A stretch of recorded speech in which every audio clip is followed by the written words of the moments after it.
brought to you by my Patreons. Usta pirkethelt, wehu sagt res. Schav jagmoth, jagmo uth, inaphem reirukem. Quotes schat res jikt puerk. Hello everyone, welcome back. I am Fer, and this is an extremely special episode of Deciphering Phyrexian, because recently Wizards of the Coast released a new article in which they finally confirmed that Spanish, English, and German are all canon in the Magic multiverse. Oh, and also, they finally revealed how the Phyrexian writing system works and what is the phonology of the language. And this is incredible, because I don't know if you guys remember this, but the very first episode of Deciphering Phyrexian was all about this. It was all about trying to relate the writing system to the sounds of the language, which means that for the first time, we are not going to be just speculating or trying to make deductions, but rather we can look at our work and we can see what things we got right, what things we got wrong, and what things were just like really unexpected. Okay, so the plan for this video is going to be, first, we are going to analyze this article, we are going to compare that to our work, and we are going to learn how to make the sounds of Phyrexian, how to pronounce Phyrexian words correctly. Because several people have been messaging me about this, that this is something they are interested in. And then, at the end, I'm going to talk to you about PhyrexianDictionary.com. Right now, there's nothing there, but I bought the domain, and the plan is that we are going to work together in the Phyrexian community to make this into a working website where you can search Phyrexian words and you can see what they mean, how they are pronounced, where they are used, everything. It's going to be really cool. Okay, so we have a lot of stuff to get through in this video, so let's get to it. Okay, so first we have to understand this table that Wizards of the Coast gave us. And if you're familiar already with linguistics, you can just skip ahead. There are chapters in the video. But if you're not familiar with linguistics and you look at this, you could be very confused. Like, what is alveolar? What is affricate? Are these made-up words? After all, the game is full of made-up words, right? Okay, so let me explain. Language nerds have been around for a very long time. And one thing language nerds have always wanted to know is, what sounds do humans use in their languages? Because humans can make a lot of sounds, and some of them might sound extremely weird. And so it can be surprising when you find a language that routinely uses one of these weird sounds. You might be like, wait, what? You use that sound all the time when you speak? Because the diversity of human languages can be just mind-blowing. And so starting around in the 1800s, language nerds started getting very methodical about this. And over time, over 200 years, it all came together into this, the International Phonetic Alphabet. This is a catalog of all the sounds linguists have found used in human languages. All of them. As you can imagine, it is updated whenever we find a language that uses a new sound, which I think the last time it happened was in 2005. But it could happen again as languages are discovered or even as languages evolve. As you can see, this table is very complex. Because human languages are very complex. Because humans are complex. So everything we do it has layers and layers of complexity. But don't worry, we are not gonna analyze the full IPA. We are just gonna look at the IPA as it relates to the Phyrexian language. But first, let's start with the consonants. So, language nerds realized that for consonants, there are three main variables that are important. And one of them is voicing. And you can see this by putting your hand in your throat as you say a certain consonant. So, for example, V. V. As I make this sound, I can feel the vibration in my throat. Those are actually my vocal cords vibrating to make this sound. If, on the other hand, I make the sound of F, I don't feel any vibration in my throat because my vocal cords are not vibrating. For this reason, F is known as an unvoiced consonant, and V is known as a voiced consonant. And this happens all over the table. Whenever you see a cell that has two symbols, you automatically know that the one on the left is unvoiced and the one in the right is voiced. Okay, so that was voicing, that was one variable. But the other two variables are known as place of articulation and manner of articulation. And let's start with a sound in Phyrexian that you are all familiar with. N. Okay. Pay attention to what's happening in your mouth as you make the sound of N, right? So for example, your tongue is touching the point right behind your teeth, right here. This is known as the alveolar ridge. And unofficially is known as the pizza ridge, because if you eat pizza that is too hot, this part of your mouth will be burned. And when I heard that, I thought it was really silly until I ate pizza that was too hot, and that was a part of my mouth that was burned. Like, it really works. Anyway, so when you say the letter N, you're putting here your tongue. Okay, so this is an alveolar consonant. That's the place of articulation that you are using, right? But then check this out. When you say N, the air is not coming out of your mouth. It is coming out of your nose. And you can check this by just like covering your nose as you make the sound of N. The air is coming out of your nose. And so the manner of articulation is nasal. And you can see that here. N is a nasal consonant in the alveolar ridge. Meanwhile, M is also nasal, but it is labial, because you need both of your lips to make this sound. M, right? So the manner of articulation is the same, but the place of articulation, it is different, and they do sound different.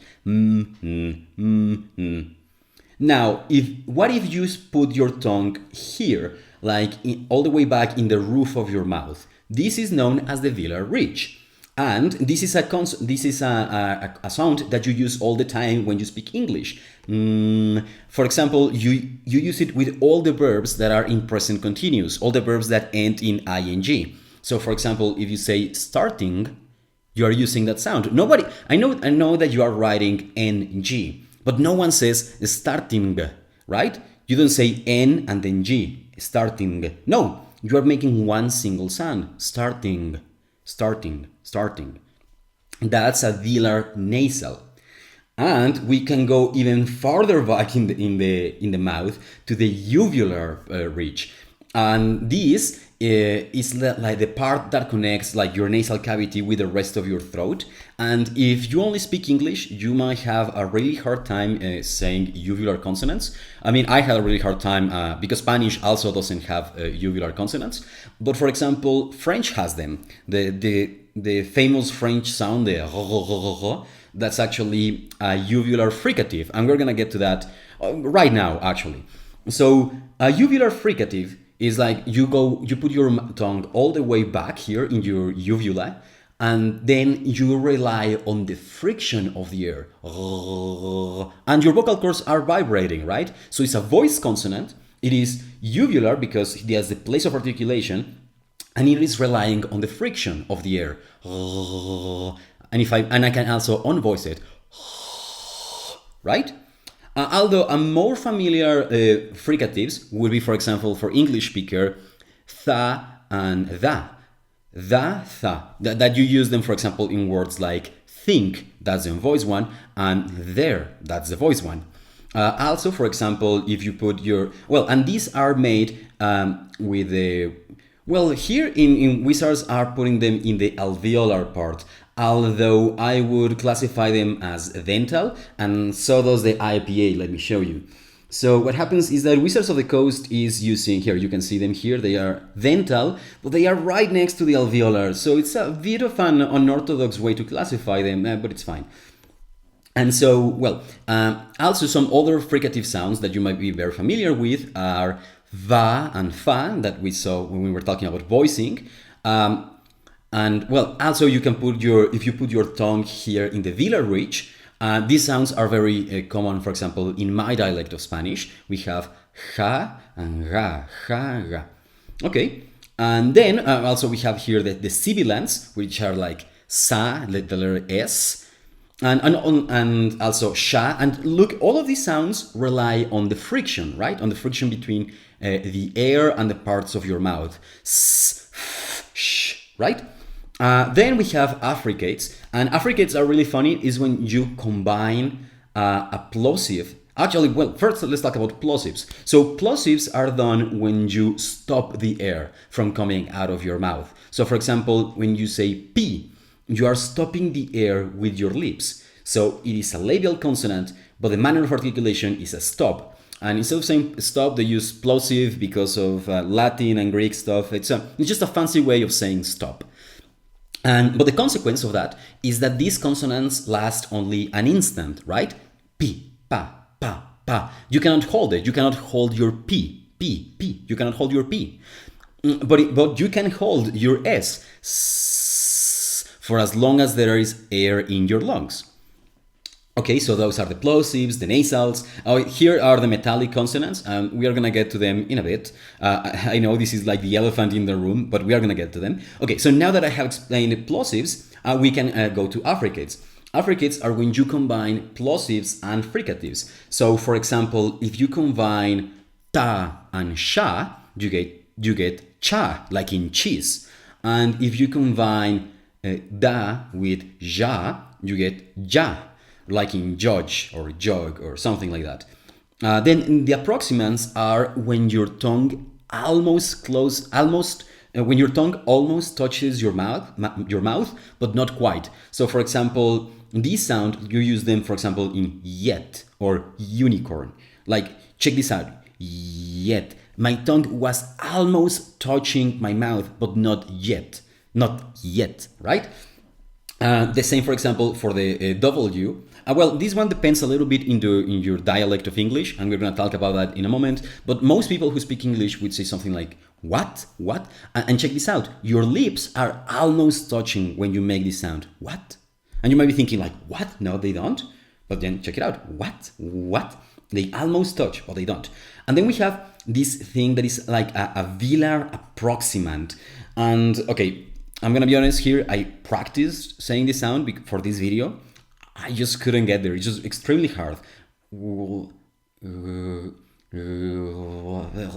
okay, no, I can't. It's just, I need more practice. Trills are difficult to explain, but you know them when you hear them. This sound is in Spanish, and so I have a lot of practice with it, and that's why I can say it. Although, if this is very difficult for you, maybe this is like the equivalent of the velar approximant for you. You practice a lot, but you find it really hard to say it. Don't worry, we're going to talk about those things in a moment. But first of all, we have the lateral fricatives. In these consonants, the air is coming out of the sides of your tongue. So, and here's the thing: these sounds are easy to say, but they are hard to hear. Because, for example, this one, the on-voice one, is hla, hla, hla. And perhaps many of you are hearing like FL, like I'm saying fla, but no, I'm saying hla. And in fact, in Irish, there used to be a name like Lloyd. Lloyd, not Lloyd, not Floyd, Lloyd. But then what happened is that this sound was lost, and English speakers found it really hard to say Floyd, so they turned it into Floyd. And then in modern Irish, this sound is almost not used, and so it turned into a regular L, like a lateral approximant, Lloyd. And L, I think, doesn't need introduction. You already know what an L is. It's just like you put your tongue here in the alveolar ridge, and your vocal cords vibrate. L, really easy. But this one is a bit tricky because it's like the hla, hla, but with voiced. So I'm gonna try. Hla, hla, hla. Okay, I'm not sure I'm getting it right. Hla. It feels like I'm almost there, but not quite. And finally, we have the glottal consonants. First of all, the easy one, like this is the sound of H in English, like in hospital, like in hammock, like in... Oh, damn, I cannot think of anything else. Hospital, hammock, house. Okay, so you use it all the time. And in fact, this sound was extremely hard for me to learn when I was learning English. Because I was more used to the velar fricative. I would say hospital, house, And the teacher was like, no, it's hospital, house, anyway. And then finally we have the glottal stop. The glottal stop is kind of a special case because you already know the sound and you use it all the time. You just don't know you use it. And the example I always use is the expression, oh. You are not saying, oh, right? There was something in between those vowels, right? Oh. That thing in between the vowels is a consonant, and it is known as the glottal stop because it's like a plosive, right? And so those are the sounds of the Phyrexian language and how to say them, or well, for the consonants. And yeah, some of them are really difficult to say. And actually, we haven't talked about the metallic ones. So let me talk about the metallic ones. Okay, so this table has the exact same information as the previous table, the one in the article. The difference is that whenever they used a symbol that was not part of the IPA, I put it in parentheses and I included the symbol of the official IPA. So all of these ones in parentheses, these are not 2 sounds or 4 or something, and these are just like the symbol wizards used and the official symbol or the standard symbol in the IPA. And then I change a little bit the classification of the sounds, but like the classification is like just how you arrange the sounds in the table, but the sounds are the same, right? Okay, and so now we can talk about the metallic sounds. And what happens is that Phyrexians are like machines or cyborgs, right?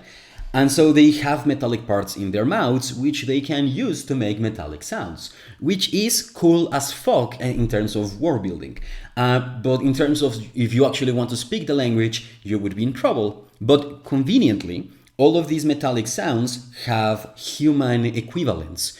So for example, the slice consonants are apparently similar to the aspirated ones, and the clanked ones are similar to the ejective ones. So what happens is that when you speak Phyrexian, you are obviously not going to use the metallic sounds unless you go through very extensive surgeries that I don't think any surgeon would approve right now. But anyway, so you would be using aspirated and ejective consonants. And that means that when you speak Phyrexian, you're going to be speaking with an accent, but that's perfectly fine. So for example, let me give you an example in Spanish. In Spanish, we have that trilled R, right? Like the ra, which many people find really hard. So let's say that you only speak English and you learn Spanish, and you try as you might, you cannot just say ra, right? And then let's say that you wanted to say a phrase like el coche rojo es raro, right? The red car is weird. You would, instead of saying el carro rojo es raro, you would say el carro rojo es raro. And obviously you are speaking with an accent, you sound foreign, but people understand what you mean. People would have no problem on knowing what you are saying. And so this is known as an allophonic variation. This happens whenever a speaker changes the sounds of a language a little bit, but in a way so that speakers of the language can still understand what they are trying to say. And this happens all the time when people learn foreign languages, because usually these foreign languages use sounds they are not familiar with, but it also happens inside languages. So for example, people in Scotland can say the trilled R, and so they would say something like rather instead of rather, right? But if you hear someone from Scotland saying rather, you know that the word they are saying is rather, right?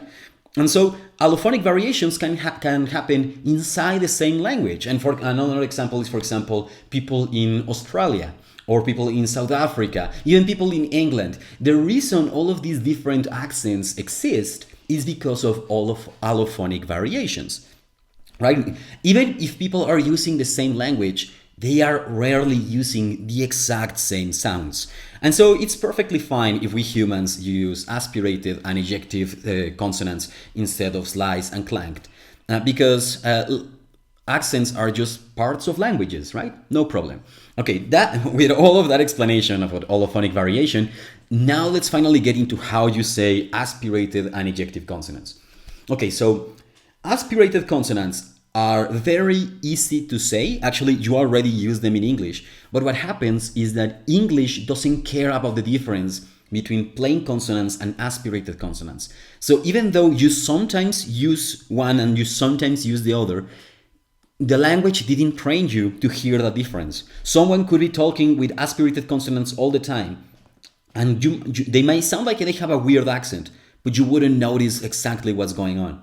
However, some languages do distinguish between aspirated and plain consonants. So, for example, many languages in India. And so, for example, once I was talking with a friend and I was telling them that they should check out Khan Academy. And I started describing what a Khan Academy was, and they were like, "Oh, you mean Khan Academy?" And I was like, "No, I say Khan Academy." No, he was like, No, you are saying a completely different thing. It is called Khan Academy. And I thought he was trolling me, right? I thought he was just saying the same thing as I was saying, just as a joke or something. But no, it turns out that he was saying Khan Academy with an aspirated velar stop. Ka, which is different from ka. You hear the difference? Ka, right? So the difference might sound to you like it's extremely small, extremely hard to notice. But over time, you do learn to differentiate them, and over time, they start sounding completely different things. And so those are the aspirated consonants. We have pa and pa, ta and ta, ka and ka. And let's go for the uvular. Ka. I don't know. Whenever I make the uvular sounds, I feel like I'm sound too fancy, too pretentious. Ka. Like I try to sound normal, but I cannot. It's just ka. I'm not trying to sound pretentious. I guess I need more practice with uvular sounds so that I can sound natural. Okay, so and also notice it's interesting that only the unvoiced version becomes aspirated, because there's also the voiced version of there's also an aspirated version of the voiced stops, and they are used in some languages, but apparently not in Phyrexian, which is interesting. It's interesting. Okay, and now let's talk about ejectives. Ejectives are a bitch, honestly. They are really hard to explain how to say and even harder to learn. So, for example, if we go to Wikipedia, ejective consonants are like, they are pronounced with a glottalic aggressive R string. What the fuck does that mean? Okay, so here's my best advice I can give you. You just make it as if you would say, for example, the letter P, and try to make a build-up of air in there, right? And then release the air all at once. I think I'm doing it right, although maybe I'm not. I think I'm close. At least I think I'm close. Although, for example, if you speak, I think, Amharic or Georgian or Majan, many languages use ejective consonants. And so if you speak any of those languages and you can say ejective consonants, please give us some advice in the comments, because this is hard. This is really difficult. At least for me. Well, who knows? Maybe you find it easy. But anyway, so the ejective consonants are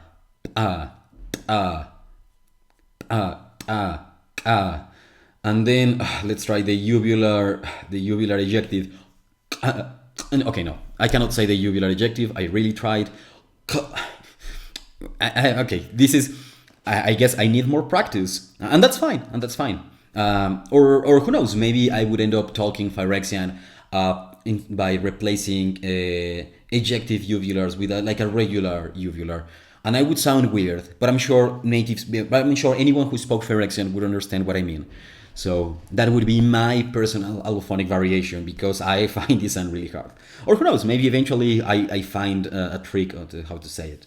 Okay, so that's the phonology of Phyrexian. That's how to make the sounds. You just have to practice a lot, and on time you will be able to say things like the Phyrexian scriptures, as I did at the beginning of the video, with a lot of practice. Okay, so that's it for the phonology of the language. But now let's move on to see how effective our decipherment was. Because when Mary Catherine revealed that Phyrexian had metallic consonants, I updated my table of the Phyrexian phonology to this. This was our best guess of the phonology of the Phyrexian language and how the writing system worked. And now let me show you what things we got right and wrong. Okay, so it's all color-coded. The ones in green are the things we got right, are the symbols, these are the sounds that we predicted were in the language and that are indeed present in the language. And in red are the sounds that either we didn't predict or that we predicted but then turned out to not be part of the language. And finally, in purple, we have like the weird ones that we kind of predicted. So for example, here you can see that I predicted there was an aspirated P. I just didn't imagine it was a metallic sound. And then I predicted there was like a metallic uvular sound, but then I didn't imagine there were two of them and that they were stops. So those are like half a point. So overall, I think we did pretty well, considering we deciphered all of these based only on text. Like the voice lines we had at the time just weren't really good at all. Although, it's just looking at this, I realized we could have done so much better. So for example, check this out. The uvular consonants, I did predict two of them. Here you can see them that I predict the uvular stop and this uvular fricative. But I only predicted the voiced versions. And now looking at this, it's like obviously there would be also unvoiced versions.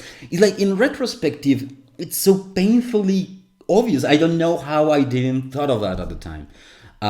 So anyway, but now let's move on to the vowels, where it is a similar story. So here, these five here are the five vowels. And that's how they are known in linguistics, 5 vowels, because these 5 vowels are present in languages all over the world.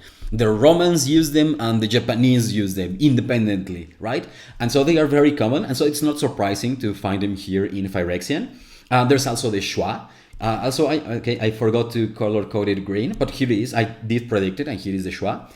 The schwa is like the neutral vowel, the one you make when you are not trying to say any vowel in particular. Well, we're gonna analyze how vowels work in more detail in just a moment. Although I guess my big mistake here was that I thought that all of these weird vowels represented either diphthongs, like 2 vowels, like e, o, I, or maybe some other version of or a similar vowel to another one. But that turned out not to be the case. And here, this is a very good moment to explain the Phyrexian writing system, because actually the Phyrexian writing system is so logical and so consistent, it's gonna help you understand the Phyrexian vowels. Okay, so now let's talk about vowels using the IPA chart. So you see this here and it looks very weird, but the idea is that you are supposed to like imagine a mouth looking facing to the left, right? This would be like the lips, the teeth, the nose, right? That you kind of see it like that's supposed to be a mouth. Anyway, the idea here is that there are a few variables that matter when saying vowels. One of them is how close or open your mouth is. Another one is how to the front or to the back your tongue is. And finally, whether your lips are rounding or not. Like, for example, when you say ooh, you are rounding your lips. Like, for example, you say the word put, your lips are being rounded. And so all of these things, believe it or not, affect the sounds of the vowels. And I'm going to show it to you. But the problem is that I'm gonna sound like an idiot. Okay, so let's make a deal. If you're watching to this video and people hear it, they are gonna be like, what the fuck are you listening to? That sounds like an idiot choking on something. And so the deal is that you are gonna have to do the same as I'm doing. You're gonna have to do the sounds with me so that we all sound stupid together, okay? Okay, I'm trusting you to keep your part of the deal. Okay, so let's start with E. To make this sound, my mouth is pretty close and my tongue is at the front and it's very high, okay? And I'm not rounding my lips. E, okay. Now what I'm gonna do is that I'm going to try to keep making this same sound, E, but at the same time I'm gonna try to pull my tongue to the back, okay?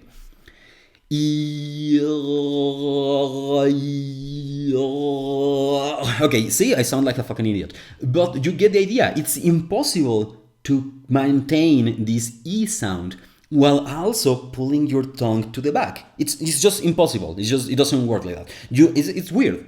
Because when I learned this, like I never imagined that was so important for the vowels. I thought it was all in the vocal cords, which are all the way down in my throat. But no, apparently the position of the tongue matters a lot. And now we're gonna do the same, but trying to open our mouth. Okay,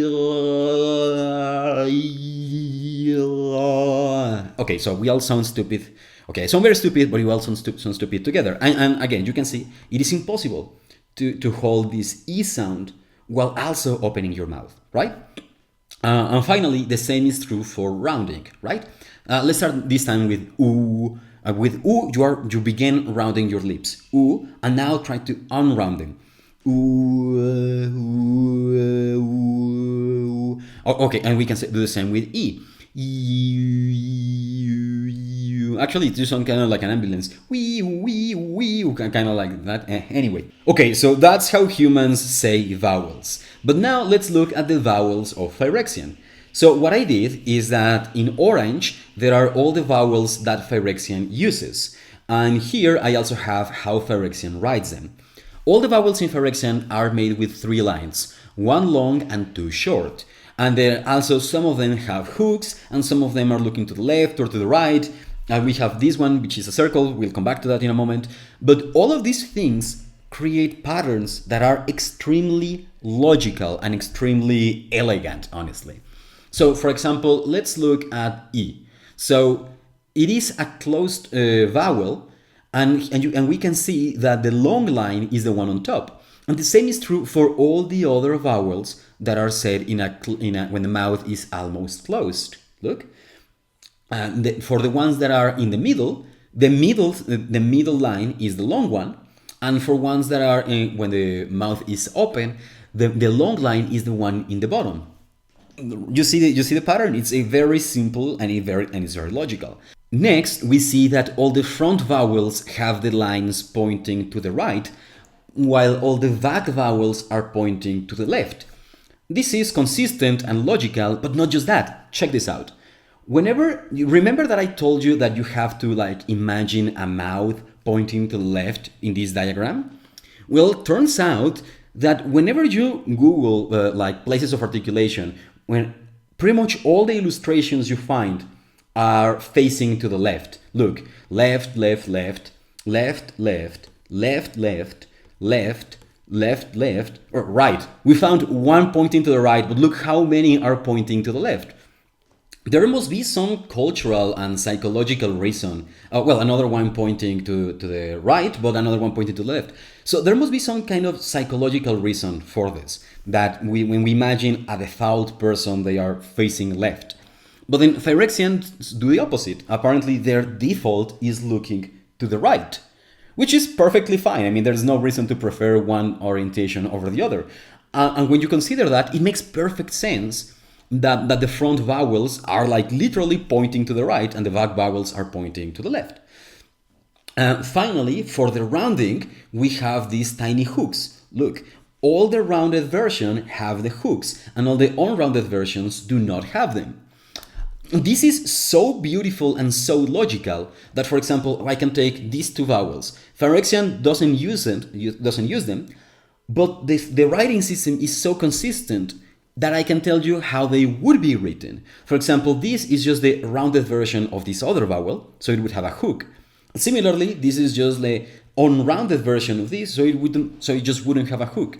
And we can represent all the vowels, all the front vowels and all the back vowels in this chart. We can represent them like this, where Phyrexian has a way to write pretty much all of them, even though he doesn't use them. It's just beautiful. This is good design. I always mention that languages are works of art, but I guess I often, when I say that, I'm often thinking about the grammar or the phonology or stuff like that. But the writing system can also be a work of art in itself. And now let's talk about the schwa. The schwa, as I mentioned, is the neutral vowel, the vowel that you make when you are not trying to make any vowel in specifically.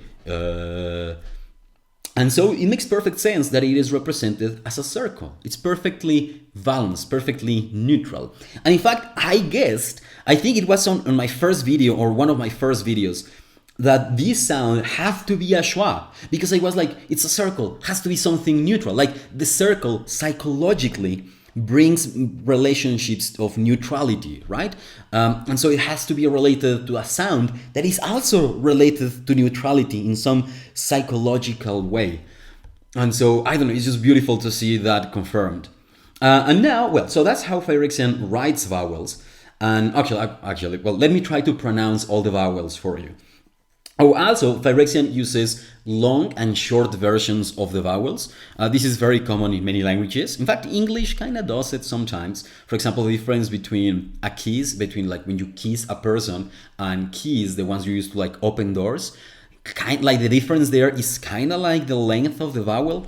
Anyway, so that's a discussion for another day. But anyway, so let me say all the vowels for you. I, E, A, U, U, U, O, or something like that. I certainly did my best, and that's the best anyone can do. Although I have also mentioned in the past that vowels are my weak point. That's why I did in Decipher this extremely beautiful system for writing vowels, because I don't know, honestly avoided them. Just vowels are really hard for me in linguistics. And that's the reason I also probably butchered this pronunciation, but like I did my best. Anyway, so now let's look at how the consonants are written. Okay, so here we have a face looking to the right, the way Phyrexians would picture it, and using this we can see that the meaning of these diacritics is extremely logical and simple. So these ones are pointing to the front. They almost always refer to the alveolar ridge, or when they don't, it's something like related to the front of the mouth. These ones all are pointing to the back, and they are almost always related to uvular stuff. I think there are no exceptions for this one. This is always the uvular. And these ones like point to the middle, sort of. So they refer to something in between the uvula and the alveolar ridge, which is the velar ridge. And so these ones always represent uvular consonants. These almost always represent alveolar consonants, and these ones always represent the velar consonants. This is slightly different from what I had guessed originally. I had guessed that these were alveolar and that these were for velar. Like for me, this was the back of the mouth. And so I did not know what to make of this. And so eventually I ended up thinking that these were for uvular sounds. And as you can see, like it's the other way around. But I think it was a pretty good guess, considering that, like, again, we were using only text and just guesses and deductions. We did pretty well. Also, you can see that these diacritics here are always for voiced consonants. And these other ones are always for unvoiced consonants. And even here you can see patterns, because the ones that are for voiced consonants are just like, they have no lines crossing. But the ones that are for unvoiced consonants, they have always lines crossing each other. And so, yeah, that's another element of like consistency that is really cool. So lines crossing, unvoiced. Lines do not cross, voiced. And of course, there are some other diacritics, right? For example, this one means unvoicing, which is another one we got right, but then pretty much all the others we got wrong. So for example, this one represents ejective consonants. This one represents aspirated consonants. This one is used in special cases. And then we can use all of these diacritics to modify the base symbols. And here they are. So the way Phyrexian works is that we have, actually, these are the letters of Phyrexian. These are all the letters Phyrexian has. Everything else comes from combining these letters with the diacritics. And each one of these letters has a default sound, which is always voiced, and it is almost always related to the lips. So for example, this is the prototype for the stops, for the plosive consonants, and the default is ba. This is the prototype for the fricatives, va, the prototype for the sibilant, za. Then we have the affricates, which is kind of like a special case. We'll get to that. We have the approximants, wa. We have the nasal, m. And we have the rhotics and the laterals are also like special cases. Okay, so what happens here is that there are languages like English that have very complex spellings, right?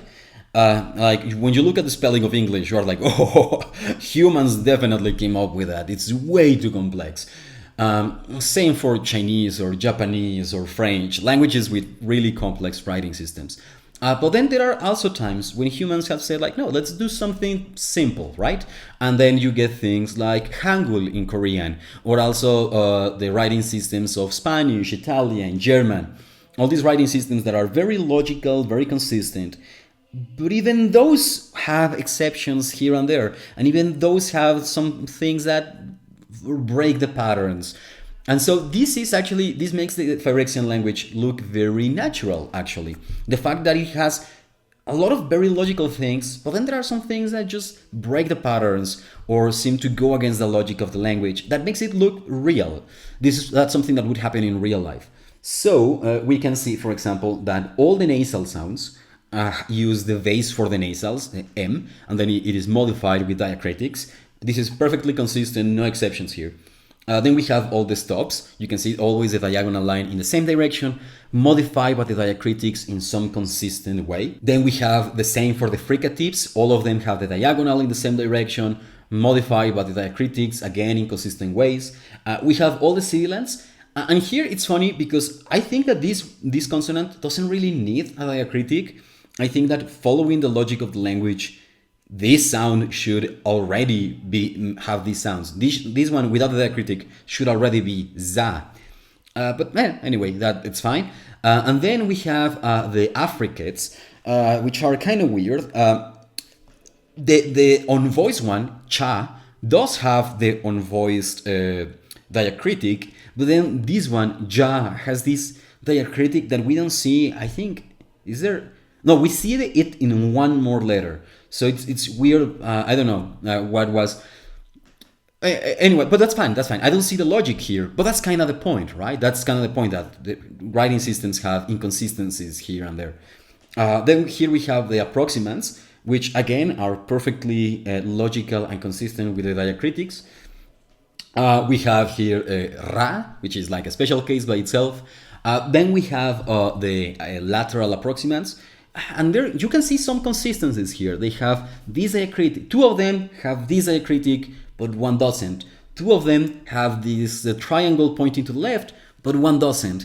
So it looks like there was a better pattern here at some point. It looks like this pattern used to make more sense, but the language changed and that broke the pattern at some point, or something happened. Which again is really cool, something that would happen in a real language. Then we have some more stops. I don't know why these are not with the rest of the stops. This is the aspirated pa, the ejective pa. This one is funny. It's a funny case because it is written as a fricative. Check that out. It's written as a fricative, but it's apparently a stop, pa. Again, this may be because at some point it was maybe like I don't know, aspirated alveolar fricative. Alveolar fricative, aspirated. Okay, I don't know if it's possible to make that sound. Maybe it's possible and it's really hard. But anyway, so it's funny that it is written as a fricative even though it is a stop. And then we have the ejective, ka, all the metallic ones. And these ones, I have them in a different color because I find it weird that even though, look, they have the unvoiced, what's the word? I've been saying it the whole video. Diacritic. Even though they have the unvoiced diacritic, Wizards of the Coast decided to represent them with G, which is a voiced consonant. The thing is that this sound by itself would represent a voiced velar stop. And so I find it weird that here they are using them to represent unvoiced consonants. I don't know if there's something more there. And then, and finally we have the vowels, which are just a mountain of consistency and beauty in the sign. Okay, so that's how the Phyrexian writing system works, but there's one more thing. The Phyrexian dictionary, the website that we want to make. So here's the thing. Some people in the Discord server have been doing just incredible things. For example, Wedrum created Phyrexian oil pencil, which is like this font to write Phyrexian symbols in the computer, and it supports horizontal and vertical text, and it's just incredible. And when this is ready, when it is fully implemented, you will be able to, if you download it, you will be able to type Phyrexian in your computer with your keyboard, which is just incredible.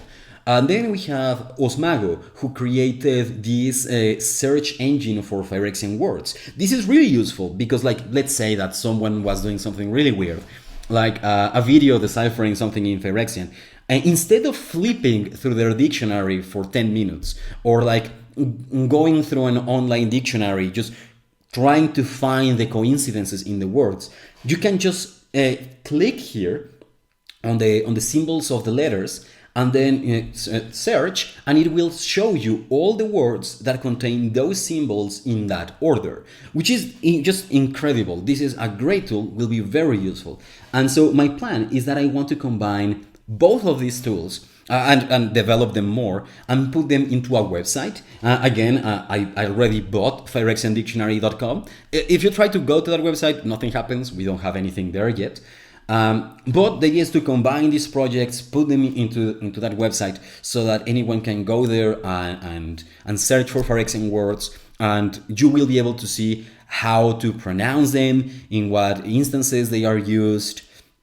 Also, it would be really cool, for example, if we could have like the cards in Phyrexian and you like click on a word and it takes you to the entry in the dictionary of that word. It would be really cool if we can implement something like that, perhaps someday in the future. And so, yeah, if you have experience in web development and this seems like a project you would want to participate in, please join the Discord. The link, the invite link is in the description. And so come join us and let's make this happen. Let's work in this cool project. And so, well, I think that's it for today. Thank you guys so much for watching. Also, if you want to help me pay off my student debt, join my Patreon. Please, you watch until the end. You must like these videos. And so anyway, so goodbye. Special thanks to Otimatiusum, Valerie Hyde, T. Hyphy, Ryan Roberts, Carlo Facioli, and Cookie Sub T. All my patrons, thanks 1,000 times, thanks 1,000,000 times.